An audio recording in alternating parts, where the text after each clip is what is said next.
যে তুমি বললে যেটা যে নাচতে নাচতে তুমি চলে এসছো, সো ওইটা তো আসলে আমরা খুব মেটাফোর হিসাবে কথা বলছি, বাট আসলে জিম কিভাবে ইন্ডাস্ট্রিতে আসলো, কিভাবে অভিনয়ের যাত্রাটা শুরু হলো 2018 সাল থেকে এখন অবধি, কিভাবে তোমার যাত্রাটা আস্তে আস্তে শুরু হলো?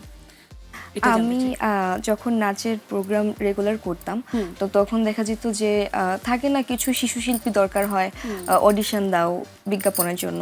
তো ওইভাবে র্যান্ডমলি আমি কিছু অডিশন দিতাম। তো অডিশনে সিলেক্ট হওয়ার পর আমার ফার্স্ট বিজ্ঞাপন ছিল হচ্ছে অমিতাভ রেজা ভাইয়ের, ওইটা ইউনিসেফের বাল্যবিবাহ প্রতিরোধে একটা বিজ্ঞাপন ছিল। তো ওইটা আবার তখন বাংলাদেশের সেরা 10টা বিজ্ঞাপনের মাঝে একটা ছিল, যার জন্য ওইটা হিট হওয়ার পর আস্তে আস্তে হচ্ছে অন্যান্য বিজ্ঞাপনের জন্য স্ক্রিন টেস্ট দাও, সিলেক্ট হই, বিজ্ঞাপন শুটিং করি। তো বিজ্ঞাপন থেকে আমি আবার দেবী সিনেমায় একটা চরিত্রে ছিলাম, অনম বিশ্বাসের দেবীতে, জয়া আহসান আপুর ছোটবেলার স্মৃতিচারণায়। তো সেটা তুমি ছিলে? হ্যাঁ হ্যাঁ, ওই যে বলি দেওয়ার ক্যারেক্টার, তারপর হচ্ছে মানে বেশ কিছু হরর পার্টগুলোতেও ছিলাম।